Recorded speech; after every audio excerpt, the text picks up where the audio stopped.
Salut les artistes, j'espère que vous allez bien. Ça fait longtemps que je ne vous ai pas testé de slider sur la chaîne et c'est d'ailleurs le premier slider motorisé que je vous teste sur cette chaîne.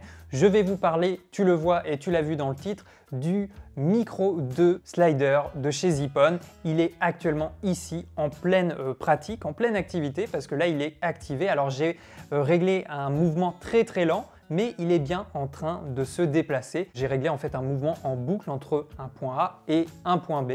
Donc tu vas le voir se déplacer un petit peu pendant la vidéo. Sauf que comme j'utilise pas mal de coupes pour mon montage, il y aura certainement des petits sauts dans l'espace. La marque m'avait contacté il y a un peu plus d'1 an, mais j'avais refusé à l'époque parce qu'ils n'avaient pas encore de distributeur en France et en Europe. Donc il n'y avait pas trop d'intérêt à ce que je vous parle d'un produit si vous ne pouvez pas l'acheter, si vous ne pouvez pas l'essayer. Maintenant, c'est chose faite, donc j'ai accepté. En plus, le slider en fait existe en deux versions. Il y a la version manuelle qui existait déjà depuis un peu plus d'1 an et la version motorisée qui est sortie il y a quelques mois. Donc c'est justement cette version que je vais vous tester aujourd'hui. Il me manque juste une pièce pour passer sur la version manuelle, donc je vais surtout vous tester la version motorisé. Alors quel est l'intérêt de ce slider? Eh bien tu le vois, il est déjà super compact et en fait il utilise une technologie qui lui permet de doubler sa distance, la course de son rail, alors que physiquement, eh bien rien n'a changé. Tout simplement parce que comme tu le vois, alors là c'est très lent, le rail, le slider se déplace physiquement par rapport au point de support qui lui est fixe. Donc ça permet de passer quasiment d'une distance physique de 30 cm à une course de rail de 60 cm. Donc ça c'est très intéressant. Et puis au niveau du prix, pour un slider motorisé, il est quand même très abordable, surtout quand on le compare à un Edelkrone ou encore un Rhino. Bien sûr, je vais vous le tester dans tous les sens. On va voir la stabilité, son poids de charge et les différentes options disponibles à la fois sur le slider et via l'application sur smartphone. Alors je sais pas toi, mais moi j'ai hâte de voir ce qu'il a dans le ventre. Allez, on est parti pour le test du Micro 2 slider de chez Zippon.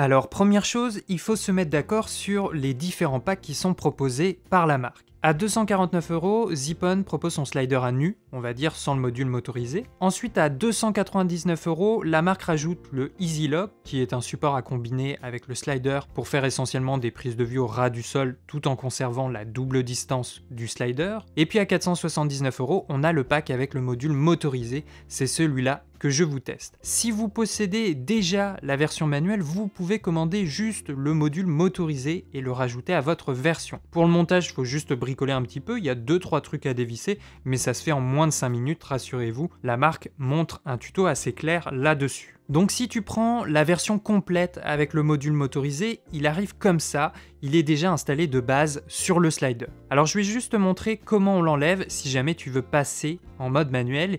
Il faut commencer par dévisser la ceinture du rail, il y a 2 systèmes à dévisser. Ne le dévisse pas d'un seul coup, essaye de le faire petit à petit. Ensuite même chose, on desserre les patins sur le côté et tu vois à partir de là, on peut enlever le module motorisé. Ça c'est vraiment très rapide, ça prend moins d'1 minute. Ensuite, il y a encore 2 vis à enlever avec leur petit support et après il faut juste rajouter la deuxième partie de la ceinture pour passer en mode manuel. Moi je m'arrête là parce que c'est justement cet élément qui me manque pour finir le montage. En fait, il n'est pas fourni dans le pack complet motorisé mais uniquement dans le pack manuel. Alors j'ai demandé à la marque, elle m'a dit qu'ils allaient certainement rajouter un peu plus tard un kit pour passer en mode manuel. Bon là c'est pas grave, la vidéo va se concentrer essentiellement sur le module motorisé, il y a déjà pas mal de choses à dire. Alors dans le pack motorisé, on reçoit donc le slider avec le module motorisé directement installé. On a aussi le Easy Lock 2. Il y a un petit kit avec un câble USB-C, une petite clé Allen, 2 supports de rechange avec leurs vis, on les a vus tout à l'heure pendant le démontage. Il y a un adaptateur 1/4 pouce vers 3/8, et puis la marque fournit aussi une sacoche de rangement de transport. On dirait qu'elle est faite en néoprène, elle est plutôt épaisse et le slider rentre parfaitement dedans. Et puis il y a des systèmes d'attache, on pourrait l'accrocher à une ceinture ou encore un sac à dos. Ensuite, au niveau du poids, à nu, le slider pèse environ 1100 grammes et 1800 grammes avec le module motorisé. En longueur, il fait environ 41,3 cm avec le module motorisé et 10 cm de large. Le slider est conçu dans un mélange d'alliage d'aluminium et d'acier inox 304.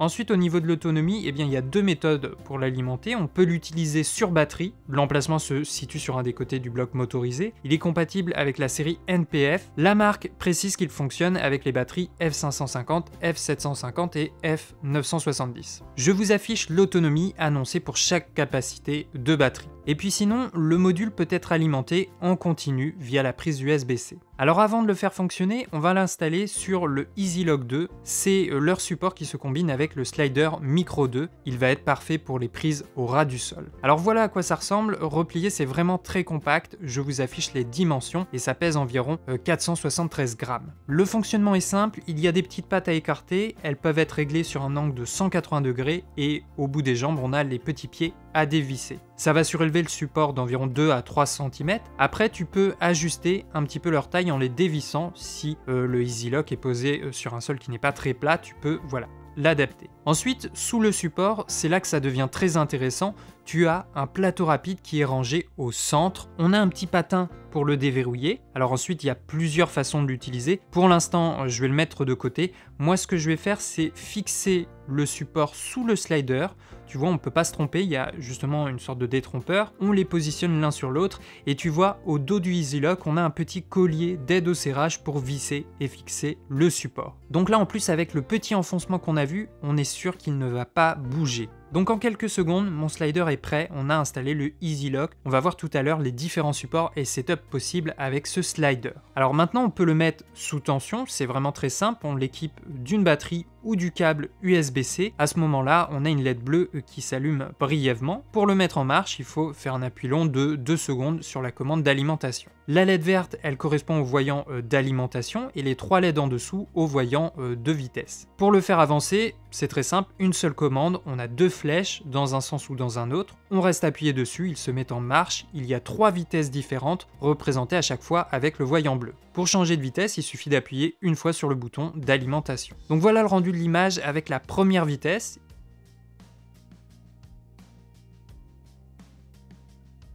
Il faut compter environ 70 secondes pour aller d'un bout à l'autre du slider. Maintenant, je vous montre le rendu avec la deuxième vitesse. Je rappelle, il suffit d'appuyer une fois sur le bouton d'alimentation pour passer à la vitesse suivante. Voici les images. Il faut compter environ 23 secondes pour aller d'un bout à l'autre du slider. Et puis enfin, je vous montre la troisième vitesse. Voici les images. Il faut compter environ 14 secondes pour aller d'un bout à l'autre du slider.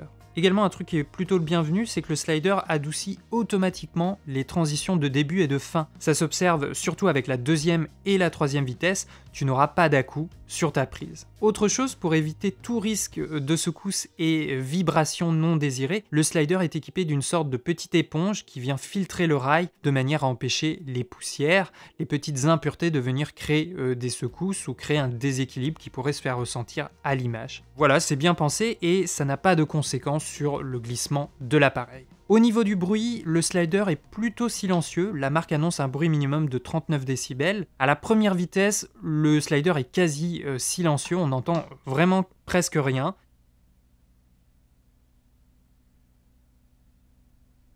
À la deuxième vitesse, on commence à l'entendre un peu plus. Je vous fais écouter un silence. Là, la caméra est équipée d'un micro-caméra. Il est réglé pour capter une voix à peu près 1 mètre.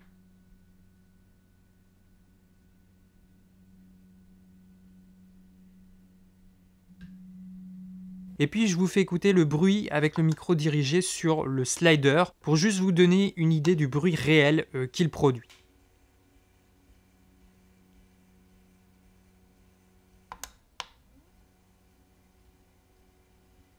Le niveau 3 de la vitesse, c'est le plus bruyant, mais ça reste quand même assez discret. Même chose, je vous fais écouter le bruit. D'abord avec le micro réglé pour capter une voix à 1 mètre.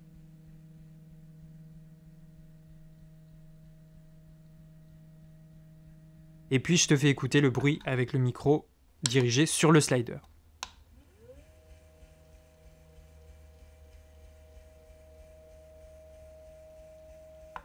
Je reviens sur les commandes du slider, on peut définir un point A et un point B. Donc on place le module à l'endroit désiré, ensuite on appuie 2 fois sur le bouton d'alimentation, ça place le point A, ensuite on déplace le module pour la position de fin, et on appuie encore 2 fois, le point B est placé, ensuite tu appuies 2 fois à nouveau, et là le slider va automatiquement aller au point A. Et si je réappuie 2 fois, il ira au point B et ainsi de suite.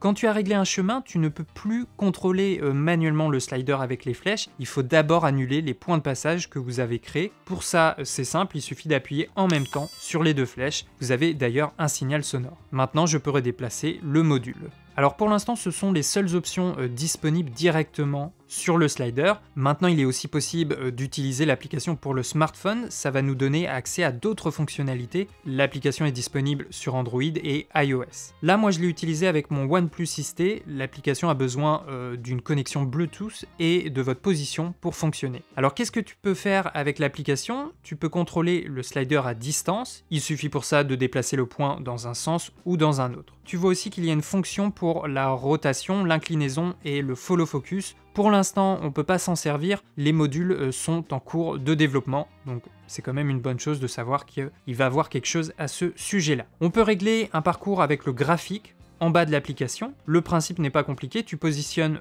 ton slider, tu places un point, puis on déplace le module et on active le deuxième point. On a un point A et un point B, le point rouge c'est le point de départ, je peux le changer de position, et puis la zone jaune ça correspond à la vitesse, et tu vois que contrairement à ce qu'on peut faire sur le slider, là avec l'application on peut régler une vitesse progressive. Ensuite on peut régler jusqu'à 5 points de passage.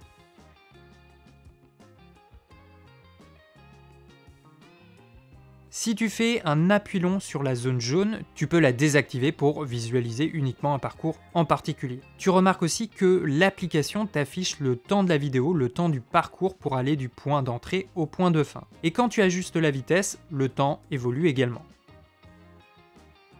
Pour supprimer un point, il suffit de faire un appui long.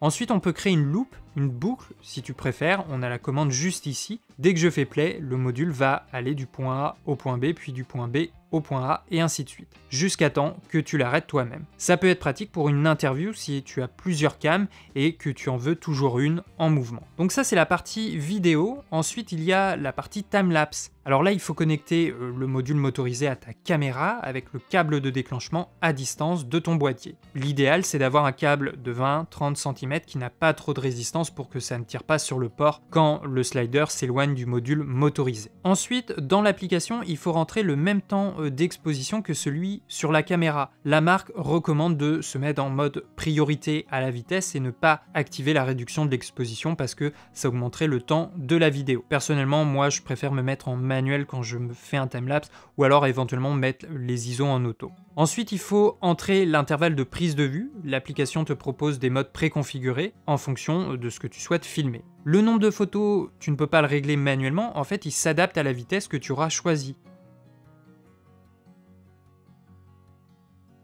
Ensuite, une fois que ton parcours est réglé, tu peux appuyer sur Play pour le prévisualiser. Et pour lancer le timelapse et prendre la première photo, il faut appuyer sur l'appareil photo. Tu as le temps de la réalisation de toutes les photos qui s'affichent, ainsi que le temps de la vidéo finale. Également, ce qui est bien, tu peux fermer l'application, le timelapse va continuer et quand tu rouvres l'application, le timelapse ne sera pas interrompu.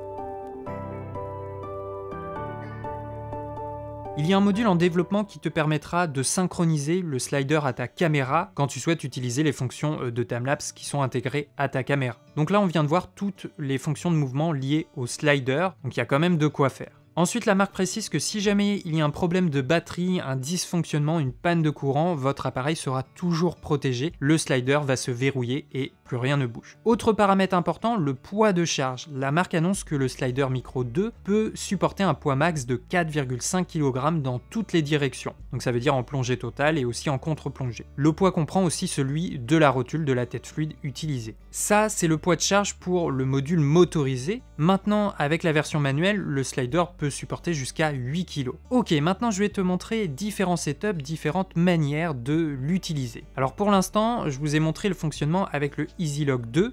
L'installation est très simple, on l'a vu, il suffit de le fixer juste en dessous du slider, on a deux parties qui s'emboîtent, plus la vis qui vient se serrer. Et en plus de ça, je vous en ai pas parlé tout à l'heure, on a encore une deuxième vis qu'on peut venir serrer. La marque a placé au dos du EasyLock une petite clé à molette qu'on vient récupérer très facilement, donc ça c'est déjà bien pensé. Et puis ensuite on va venir visser par le haut la vis qui est déjà placée justement dans le slider, ça va juste la descendre, on la voit un petit peu apparaître du côté du EasyLock, ça vient solidifier encore plus le slider à son support. Ensuite la marque fournit avec le EasyLock une petite rotule qui vient se fixer facilement sur la vis 1/4 de pouce du slider. Tu peux aussi utiliser une rotule d'un pied photo ou d'un pied vidéo. Donc voilà, le EasyLock, ça me permet d'installer le slider un peu partout, au sol ou sur une table, sur un support quelconque.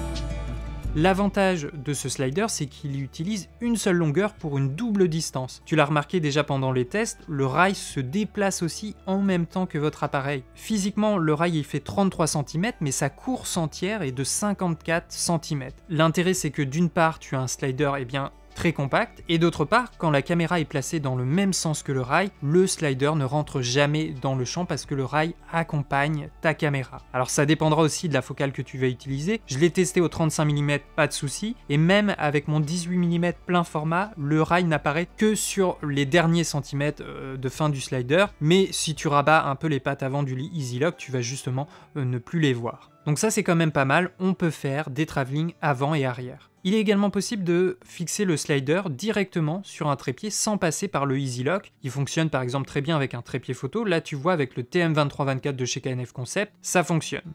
Il faut juste enlever la rotule. Ensuite il faut aussi enlever l'adaptateur 3/8 à 1/4 de pouce. Maintenant je peux visser le slider sur le pied. Et j'utilise ensuite la tête du KNF Concept par-dessus. En plus de ça, avec son plateau rapide, ça permet d'enlever et d'installer rapidement la caméra. Après, tu peux ouvrir l'écartement des jambes si tu veux une meilleure stabilité au niveau du pied.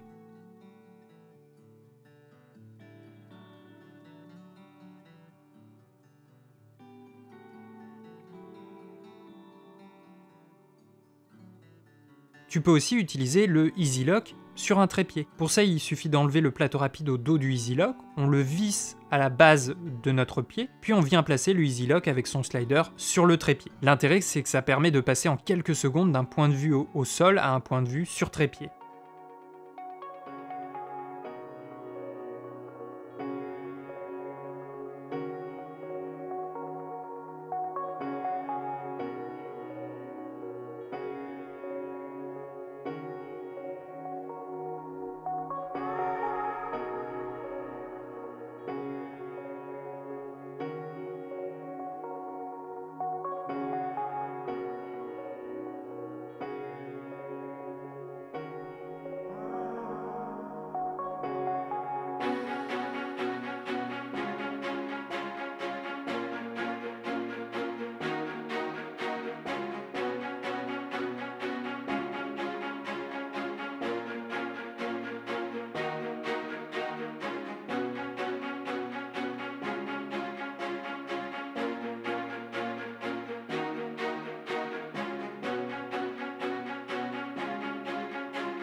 On peut aussi faire un setup avec un pied vidéo. Là par exemple j'ai le Benro KH26NL, j'ai installé le plateau rapide du EasyLock sur la queue d'aronde du Benro, le slider est fixé au EasyLock et sur le slider j'ai mis une rotule de mon trépied KNF Concept. Donc ça me permet de faire des plans avec un parcours différent. On peut même installer le slider à la verticale. Le module motorisé, on l'a dit, est capable de supporter jusqu'à 4,5 kg dans toutes les directions avec la même stabilité et fluidité.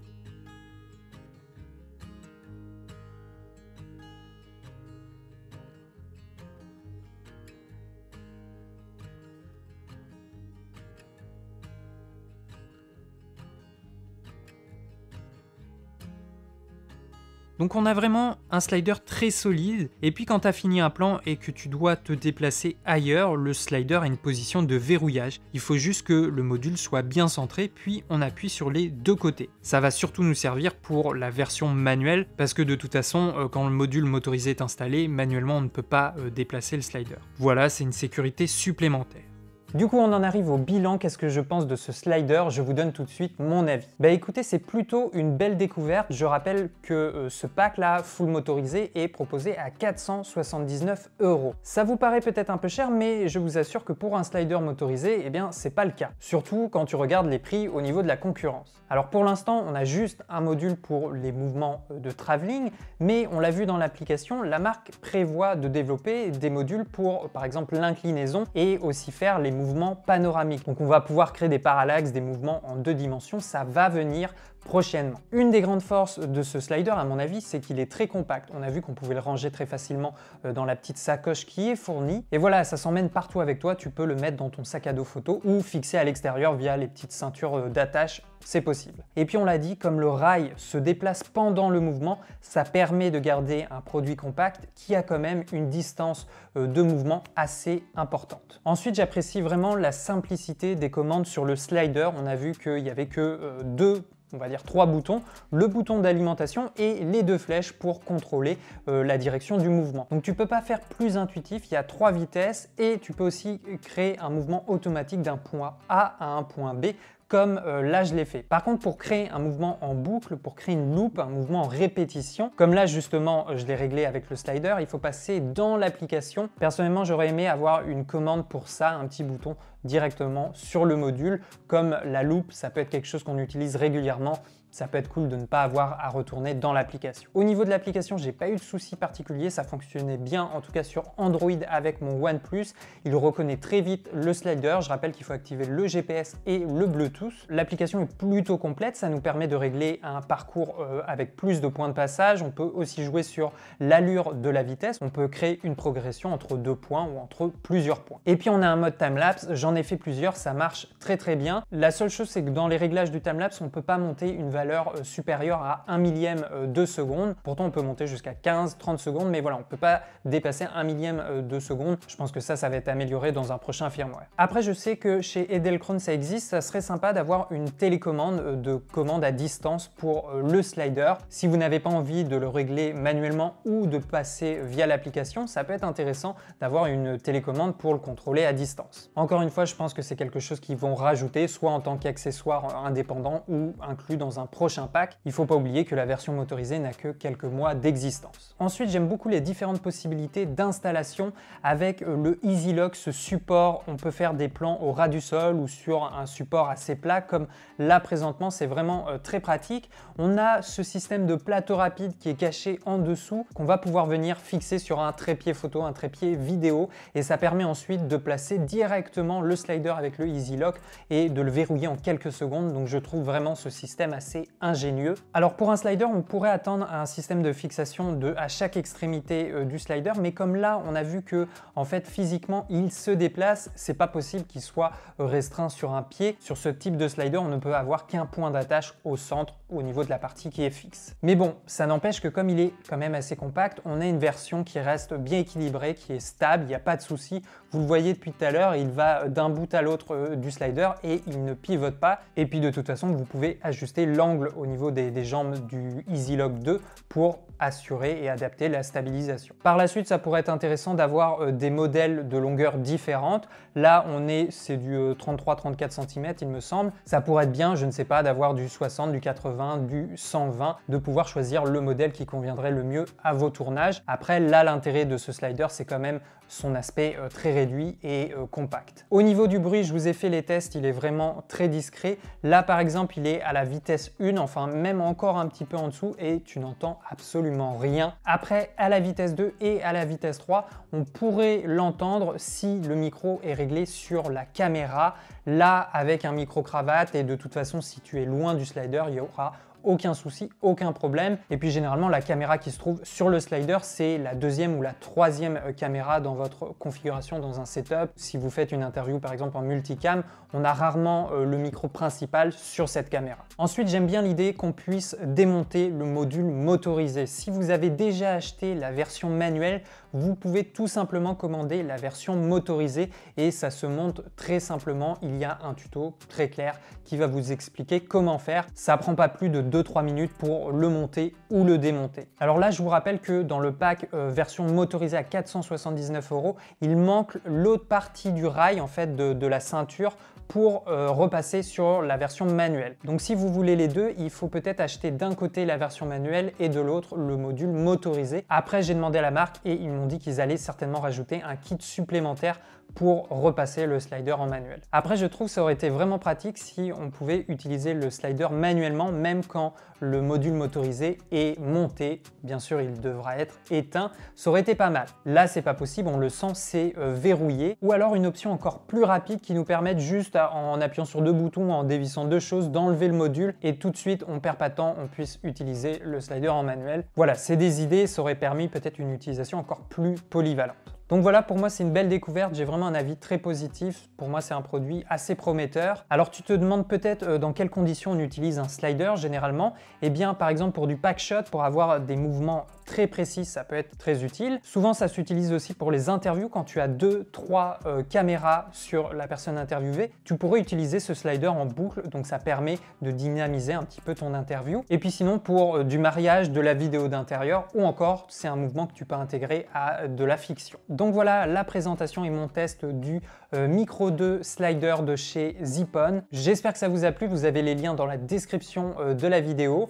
Dites-moi dans les commentaires qu'est-ce que vous en pensez, qu'est-ce que vous pensez de ce produit. Est-ce que vous avez testé d'autres sliders motorisés? Comment vous les comparez? Est-ce que le slider, c'est quelque chose que vous utilisez régulièrement? Est-ce que vous voyez l'intégrer à votre workflow de travail? Ou alors vous êtes plutôt du genre à faire que des plans fixes sur un trépied? N'hésitez pas, dites-moi tout dans les commentaires. Je vous rappelle que vous pouvez me suivre sur Instagram, j'ai mis d'ailleurs pas mal de plans de ce slider en action et toujours avec le behind the scene, le making of. Je vous dis à la prochaine, d'ici là portez-vous bien, ici derrière la caméra, ciao les artistes.